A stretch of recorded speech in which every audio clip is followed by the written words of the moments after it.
Welcome to Nonprofit World. Our show is a nonprofit show that focuses on topics and activities in the nonprofit world far and wide.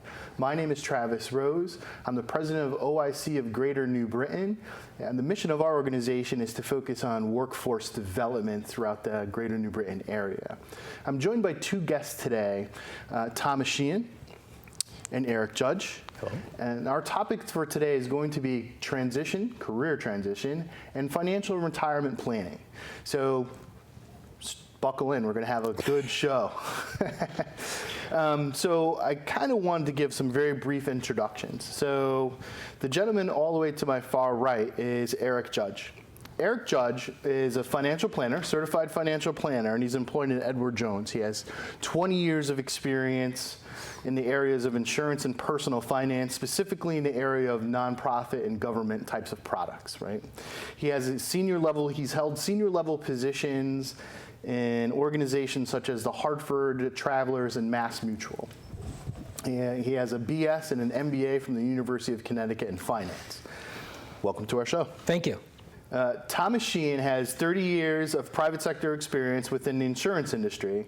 He has interest in politics and was a former regional political director for the RNC in the state of Connecticut. He enjoys giving back to the community through volunteerism with organizations such as the Crohn's Colitis Foundation. And he's also an actor, right? Is that true? True. He's an actor. Guilty. He holds a BA in political science from Fairfield University. Welcome to our show. Thank you very much. Glad to be here. So, of course, let's try to get into some very basic types of things. So tell us a little bit about yourself. We'll start with Eric first. So Eric. Absolutely. Well, in terms of what's not covered that you read, I would say, I'm a Connecticut native. What I enjoy doing in my spare time is reading. I love reading about business. I consider myself a student of business, not just of finance. And then in my spare time, I like being involved in civic and not-for-profit organizations. I have a long history of doing that. I have been very involved pretty much all my life in volunteering in various organizations, Knights of Columbus, Crohn's you mentioned. We do a lot to support St. Jude Children's Research Hospital. Yep. And in my spare time, I chase now 8 grandchildren and enjoy living life down in Bethel, gardening and cooking and spending time with my wife. Wow, chasing 8 grandkids must be fun. It is. Because you can, send them back when you're tired. Yeah, absolutely. So, Eric, what kind of motivated you to get into finance and this particular type of specialty? Absolutely. Great question. So I was fortunate enough to be at the University of Connecticut, originally on a track to eventually go to law school, but the business bug got me. And I took an investment class, and I just really found that I had a knack for it. And the passion started from there, and I've never left it since. Wow. And so I just really enjoy using my knowledge and skills to help people and small businesses and not-for-profits. Was there a particular type of person that inspired you? Or do you think that this was more of you just gravitated towards It was organic. I would give credit to the professor at the time. He made it very interesting. Mm-hmm. And I just gravitated to it. Okay. So when we think about nonprofit organizations and how to think of retirement, right? There's specific products. There's both nonprofit products and government products. Yes. Tell us a little bit about the differences. Absolutely. So most people are definitely aware and have heard of 401ks, which typically is in the for-profit world or corporate world. When it comes to not-for-profit, the primary sections are the 403B, which can be offered to schools and not-for-profit organizations. And then you also have what's called the 457 plans, and those can be in the government arena or the non-government arena for profit entities. So those are the primary differences. In terms of which one is appropriate for a different organization, I'll tell you that there are many similarities, and then there are some things that each one has that the other ones don't. Okay. Tell me, what is a retirement plan? Let's start with the basics. Okay. Like, what's the construction of a retirement plan when we say this? So basically what you need is the employer to go out and work with certain professionals. The first thing that needs to happen is they need a plan document. This is where the name plan comes from. And within that document, it sets forth many things. Who are the people that can participate within this retirement plan? Right. And then what are the rules around it in terms of how much you can contribute, how do you take money from it, and things as such. Okay. Thomas, as a business owner, did you offer retirement to your employees too, or no?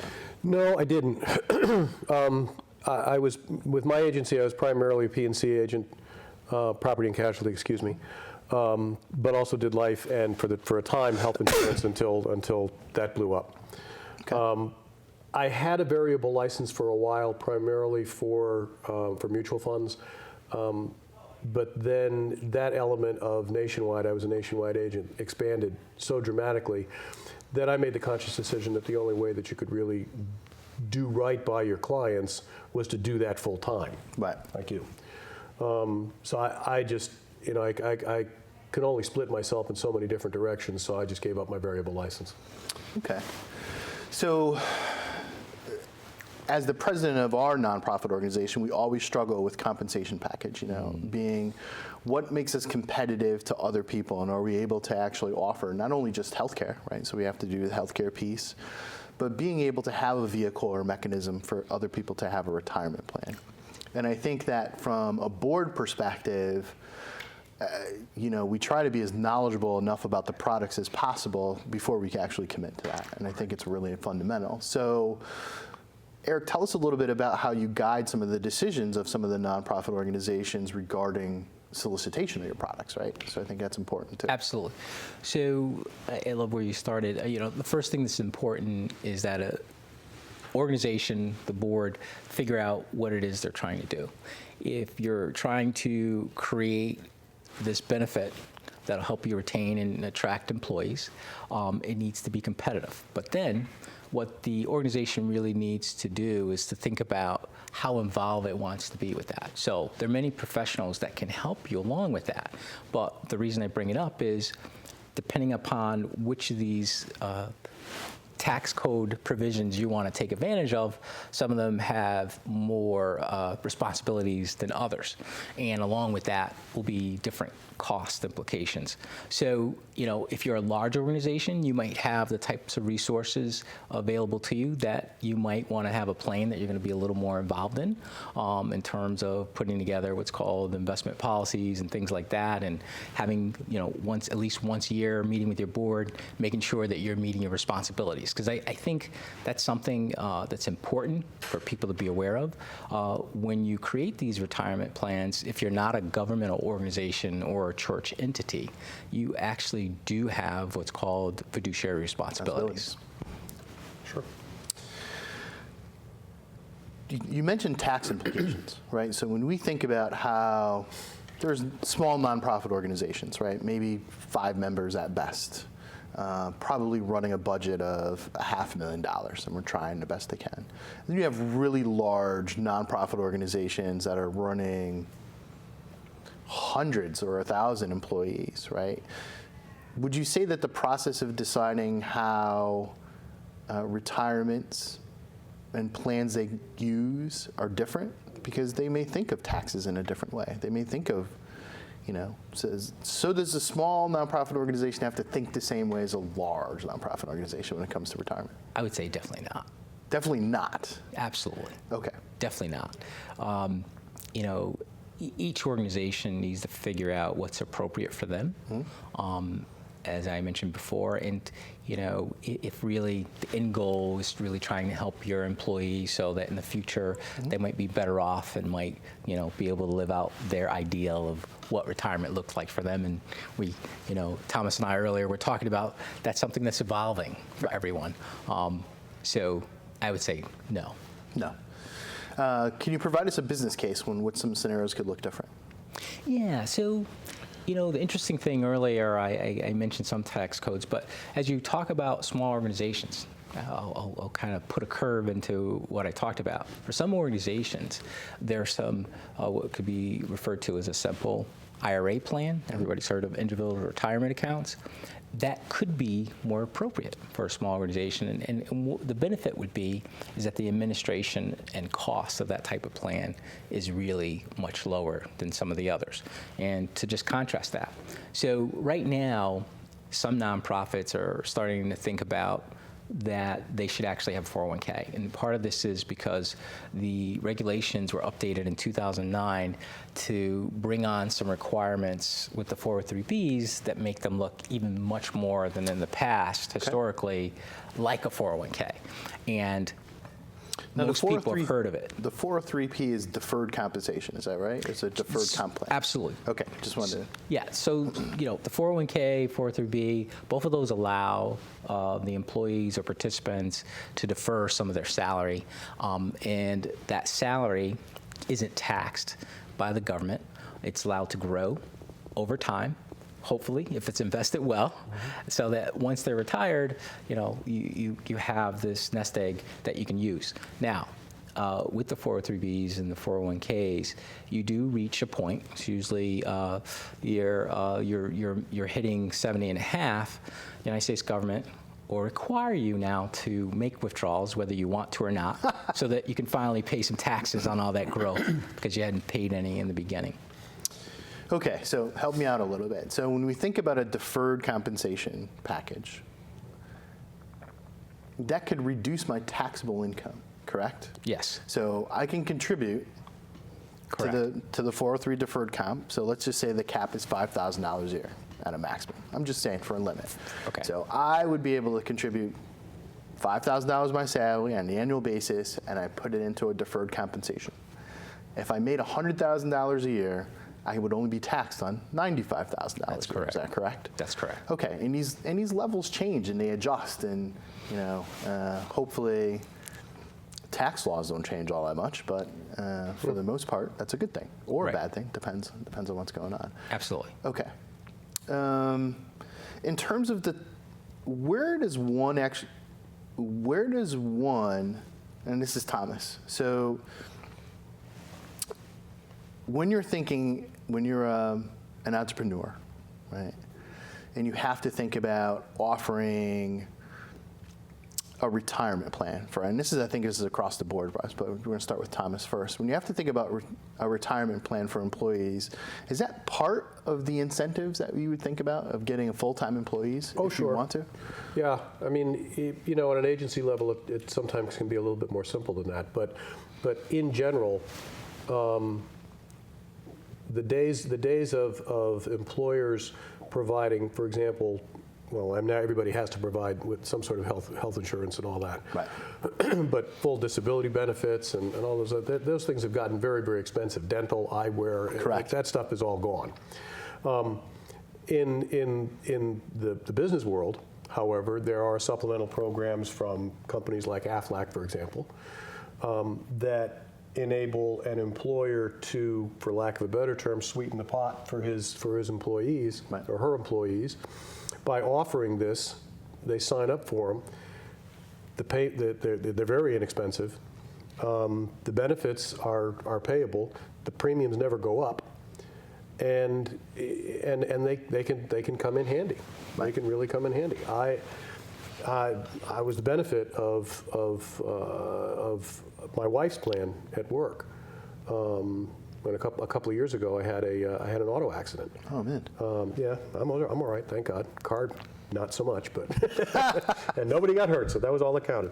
But in addition to the health insurance benefits that I had, obviously, all of a sudden, here comes Aflac to the rescue as well, and that was nice. Excellent. That was nice.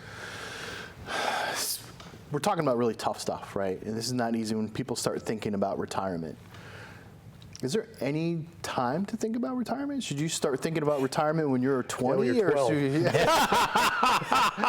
Right, and we think about this, and I say this is a very difficult question. So we always hear the question of how would you like to retire comfortably, right?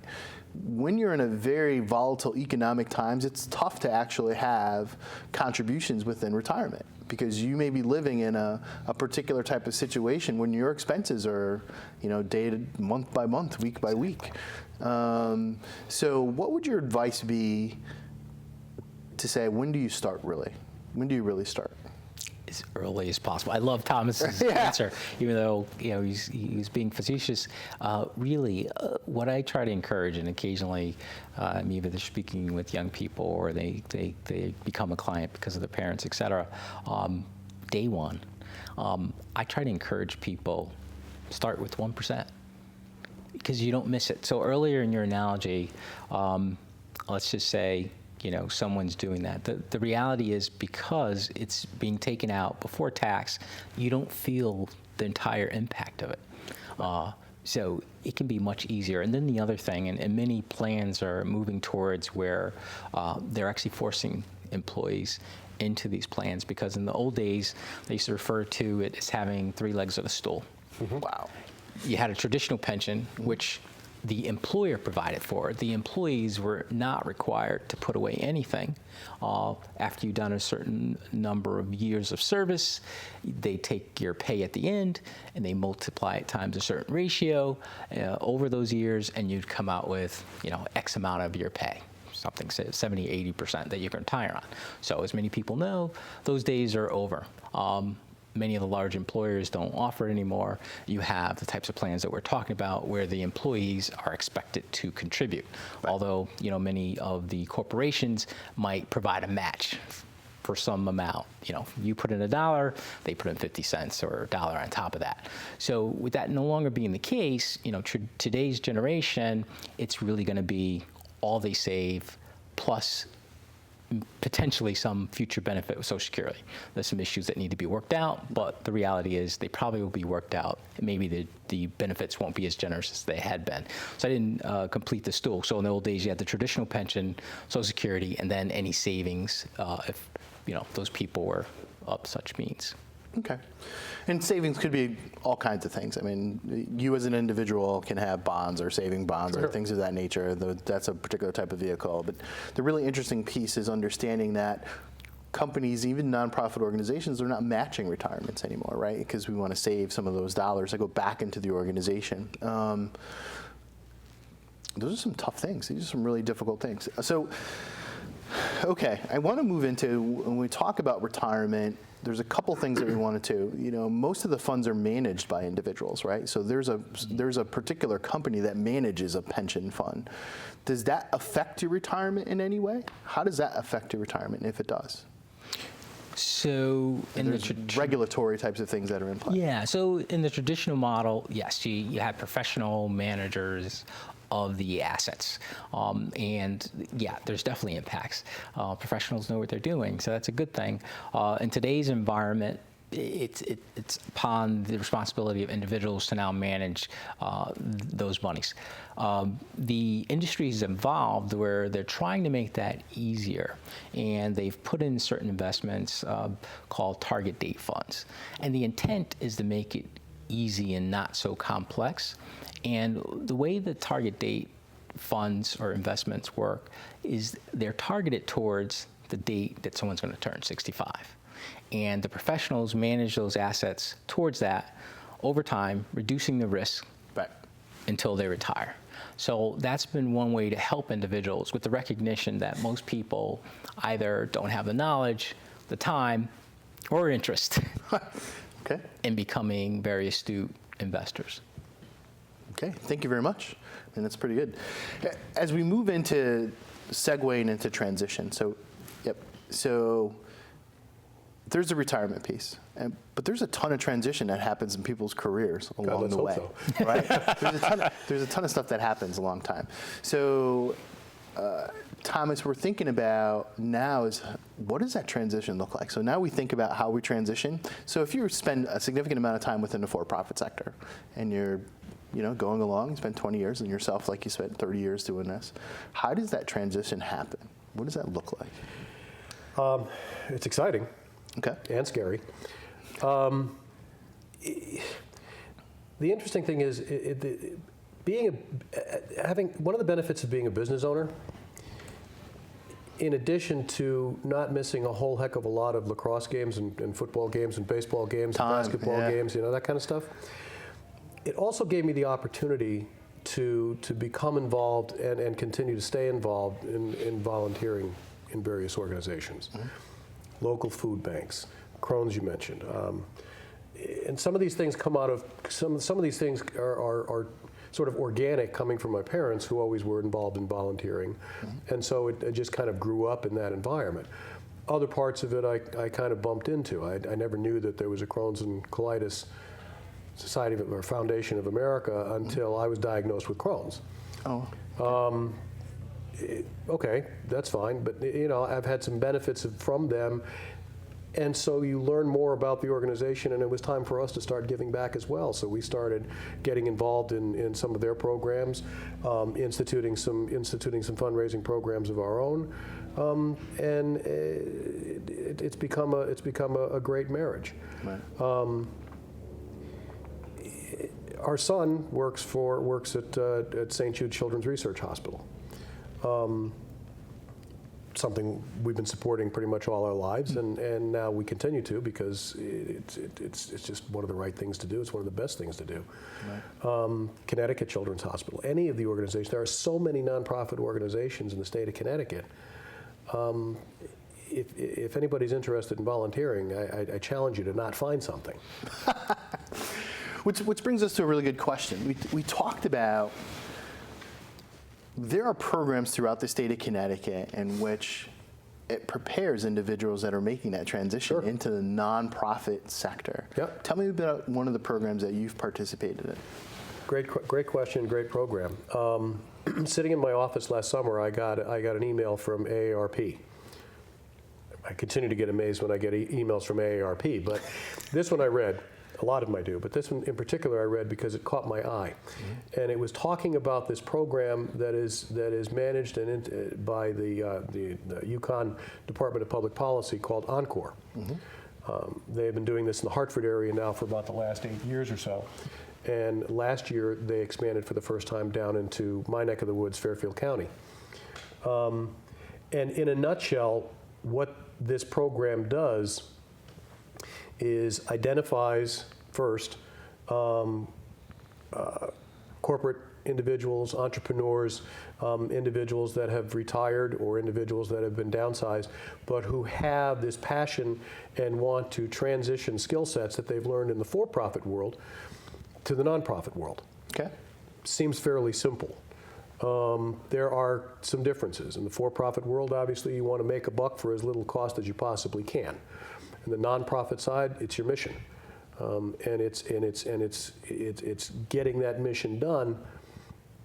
Obviously, you're worried about money, as most people are these days, but the most important thing is giving that back to the community and measuring along the way how you're having that impact. There are skill sets in management and recruiting and training, running a business, financials, that are very, very similar on both sides. That's a good question. So I really wanted to give the segue in terms of when we look at a nonprofit organization and we look at a for-profit organization, and we kind of identify what leadership competencies look like across the board in terms of operations. I think all of us can agree there's probably not much difference, right? You still need marketing, you still need media, you still need technology, you still need all of those things, you still need a financial officer and all those types of things. So the competencies are pretty transferable from a for-profit into a nonprofit. But the mission and the organizational feel is different. Absolutely. Let's talk about that a little bit. What really is that difference, and can you feel it? Marketing is a hot button, I think. In the for-profit world, it is on the forefront. You know, I mean, you can't get your message across if you're not spending money to do it in various forms. These days, it's not just TV. You know, it's social media, it's organized email activities. Heck, you can't even go into the movie theater anymore without seeing a commercial. Right. The interesting thing is, in the nonprofit world, from my observation, is the nonprofit world tends to be a little bit more reticent about wanting to spend resources marketing what they're doing. and it's easing up a little bit. There seems to be a transition that is occurring, although very, very slowly, to say, you know what, folks, instead of you got to spend money to make money, you got to spend money to raise money and to get your mission done. Right, and we talk about that. So instead of a product being sold, you're really worried about business development, right? You're worried about finding endowments. You're worried about finding good sponsors. So using social media as a tool or some sort of medium as a tool to do this is tough, right? So finding these business development folks within a nonprofit organization is challenging, right? And the communities that we're in, disposable income, finding someone who actually has a larger endowment that they can spend money, that's a tough thing, especially in this economy. Yeah. So when we think about that in a nonprofit sector and a volunteerism, how do we strategize about that, right? Because that's a totally different ballgame. It's different as opposed to selling a widget, right? So let's talk about some of the challenges that we have. So just segueing from where you were talking about, one of the things in the organizations that I've been a part of, I think, in the for-profit world, in terms of resources being allocated towards whatever service or product that they're selling, there's first a justification from some financial person. Here's the return that we're going to get, right? So in the not-for-profit world, obviously, that's not appropriate. But at the same time, I think that there needs to be a little more thought on how you're going to measure what you want your impact to be, because I think the challenge in this world is that there's so many services that they might provide, but you can't do them all.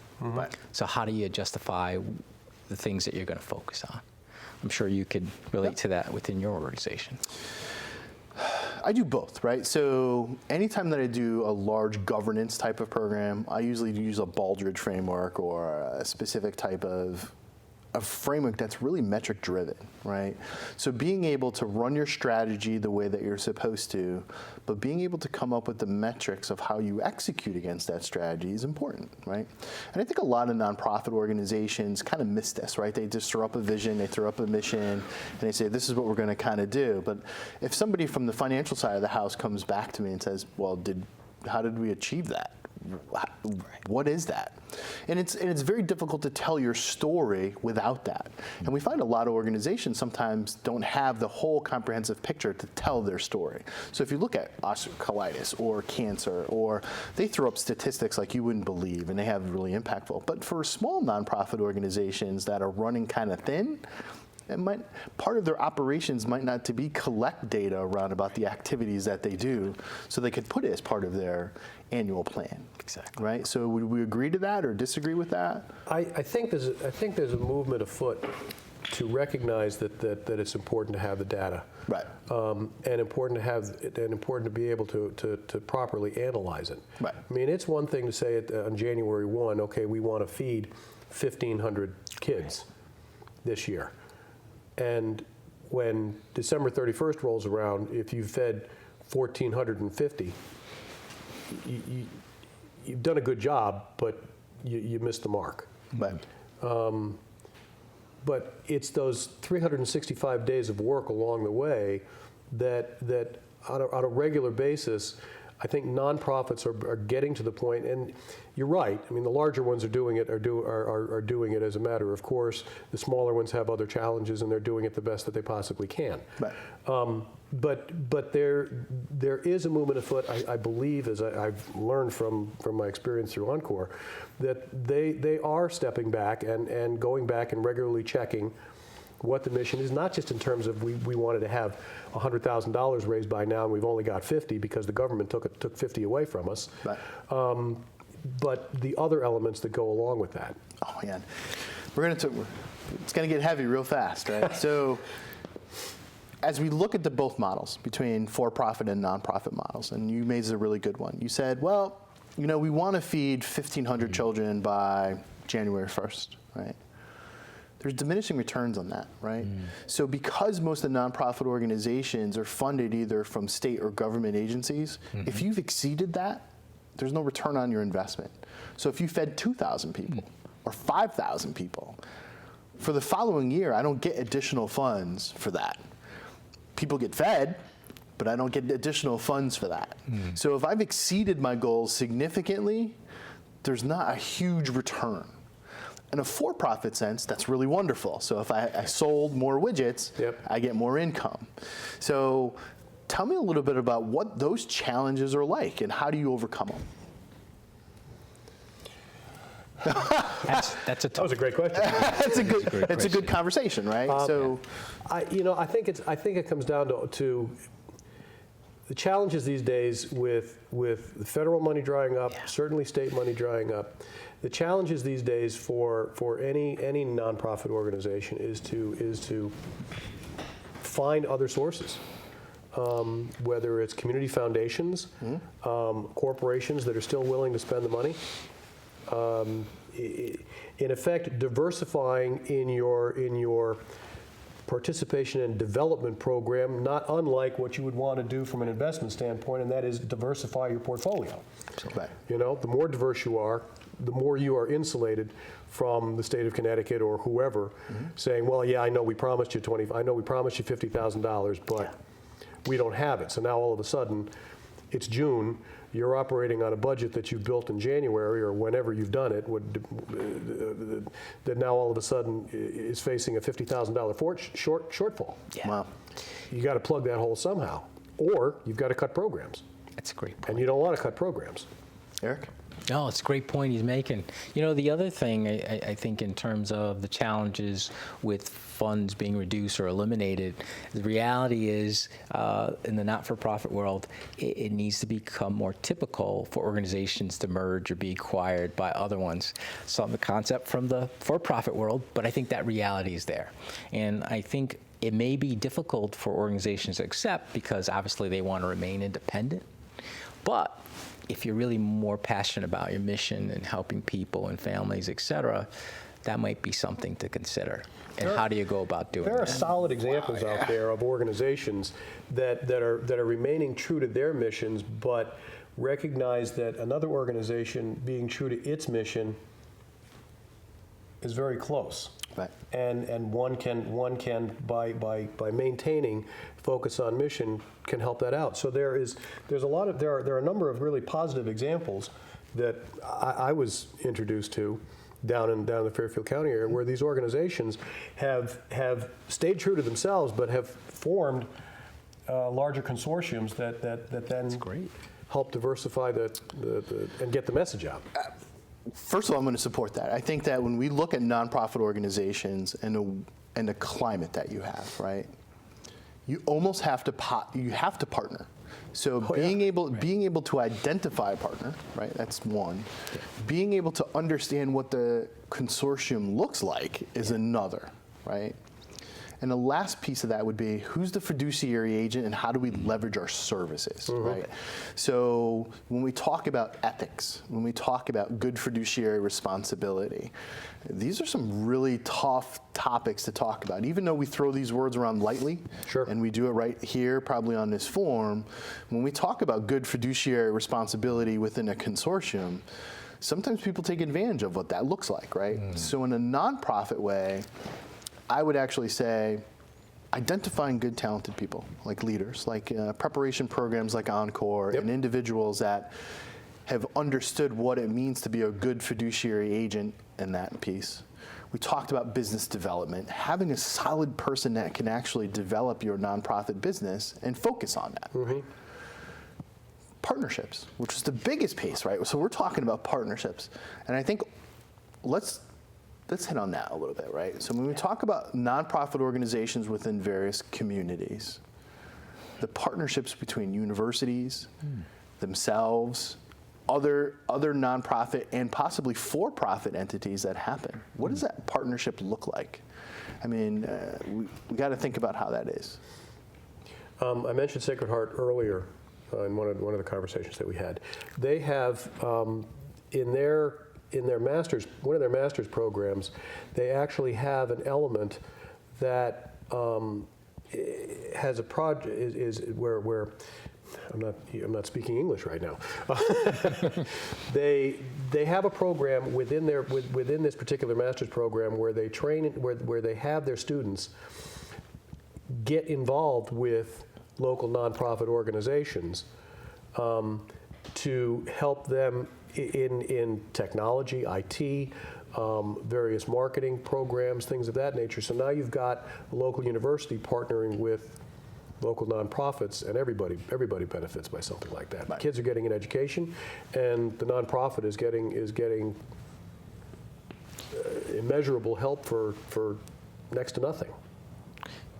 You know, one of the things as you talk about partnering, I think is important, and we're seeing it a lot more now with the for-profit world, is not only writing checks, but ensuring that maybe they allow employees to come and use some of their time within certain organizations, I think is very important. The other thing, back to nonprofit organizations working together to try to be good stewards of the limited resources they have, I just think it's very important to be focused on your mission. You know, that word mission creep. I see a lot of good-hearted organizations really trying to stretch their resources a little bit too far because they haven't done a good job of recognizing some other organizations that might be able to help them do certain things. Like earlier, you mentioned if your mandate is to provide maybe lunches in the summer to kids. And some of these organizations end on taking on more things because some of the families that they might be involved in might have other issues. So I think, you know, that whole partnership is very important in terms of having established people that you can reach out to that might be able to provide those other things that aren't really part of your mission. It's important. I'm going to tie some things together, right? So the first thing would be either whether you're working in a for-profit or nonprofit sector, right? You spend some time, but the end goal is to retire, right? You kind of want to retire. Do you think it's beneficial to retire from a for-profit or a nonprofit organization, or are they equal? I don't know. I'll let you know. Right. So I can tell you about one, but not the other. So from a retirement's perspective, is there a difference? If I spend 50 years, you know, or 30 years in a nonprofit organization and I've contributed to a 403B and I'm finally there, as opposed to, you know, now I'm in for-profit and I have a 401K and do it that way and I have the same match. If we went dollar for dollar, what do you think would be a better? So what's interesting there, I'm going to have to... Is that a tough question? So it's more complex than a simple answer, but okay. I'm going to try to simplify it by saying this. So let's assume it's larger organizations, right? Yep. Because if it's smaller not-for-profits, people's salaries may not be of a certain stature. So let's assume it's a good-sized organization, and that's true. There probably wouldn't be that much difference in this new world where people are responsible for putting away most of their money. But if it's a large, even not-for-profit, maybe they do match some of it. And so you could come out the same. However, I want to make this distinction and also draw the leaders of not-for-profits to this point because, as I said, there seems to be a trend where some people are thinking the 401k is more simplistic or it's a better recruiting tool, et cetera, in the current environment. But I'll bring up two things. This is a very important difference. The 403b allows for additional catch-up. In the normal world, 401k, 403b, right now you could put away $18,000, right, for those people who are able to do such a thing. And then for the people who are 50 and older, they could actually put another additional $6,000 away. The 403b also allows that, but the 403b has this provision that's called the 15 years of service rule. And what this is really good for, so think about most people, and this applies even in the corporate world. Initially, you're not maxing out that $18,000. But say if you were. But I'll even say if you're not. But here's where it becomes important, back to planning for retirement. Unfortunately, many people really get serious about it in their 40s and 50s. So at this point, they might have the means to put away the larger amounts. So with the 403b plan for such a person, you would be able, if they've worked there, 15 years plus, to look back at those years where they were really under the max a lot, and the IRS code allows for additional contribution. Playing catch up. That could be very valuable to certain people later in life. Sure. And so if you go on the 401k route, that doesn't apply. Wow.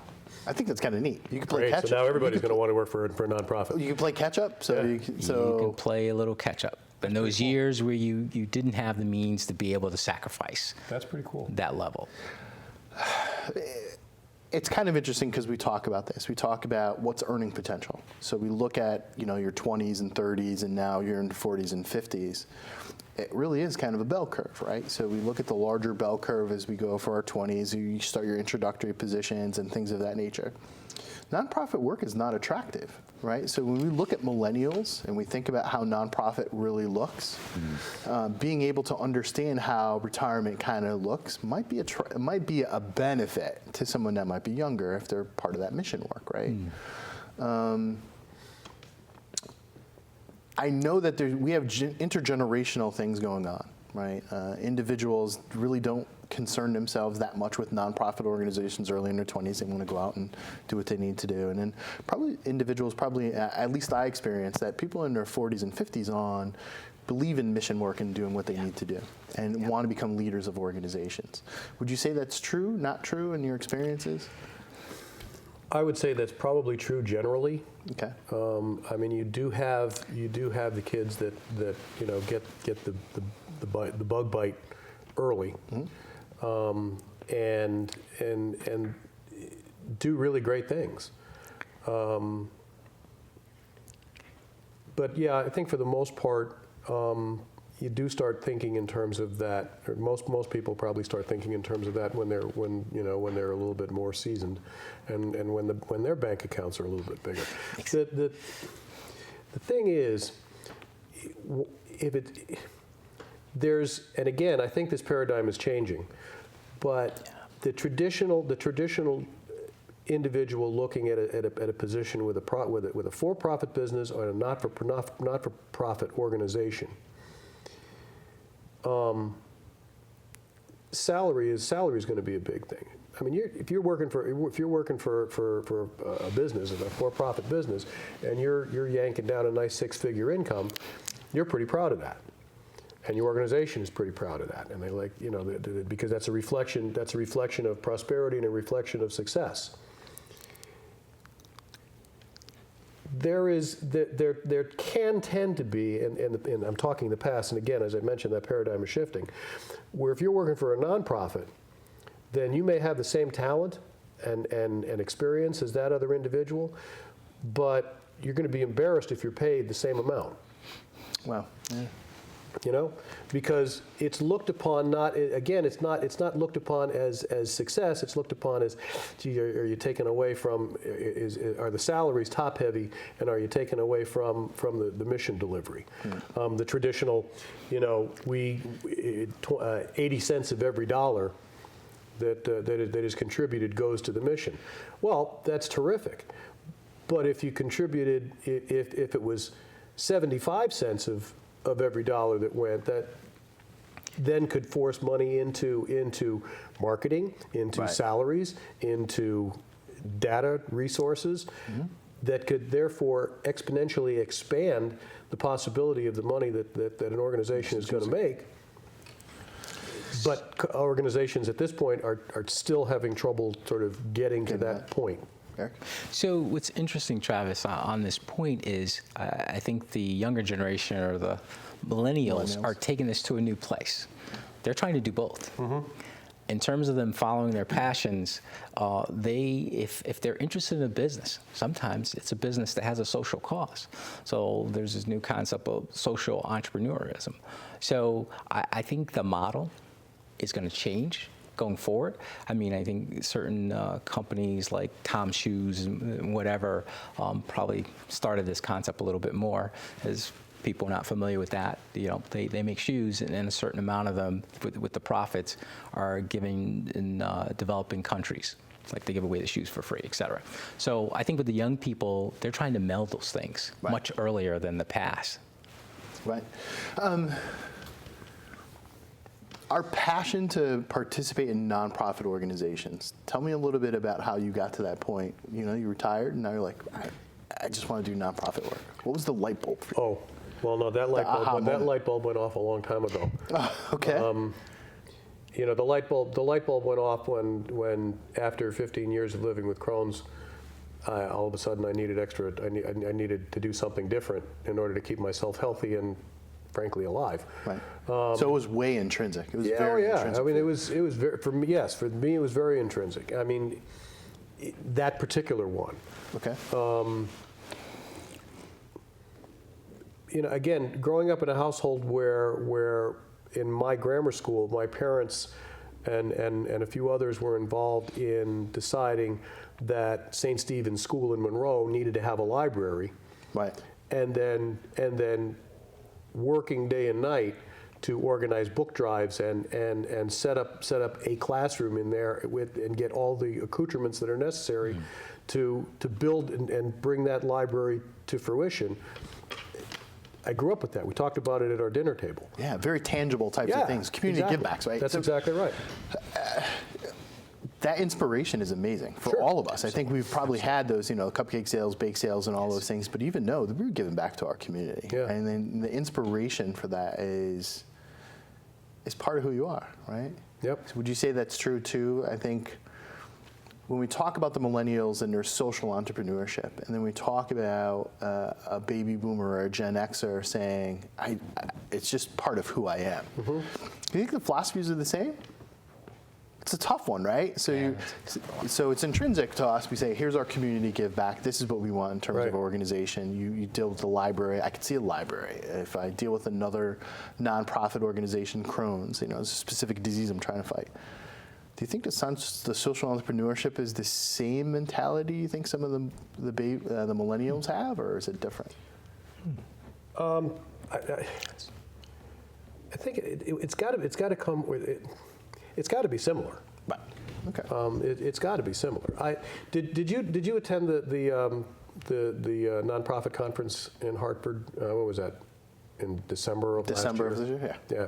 Do you remember the film of the guy who started this company where he does these national or international concerts? Yeah.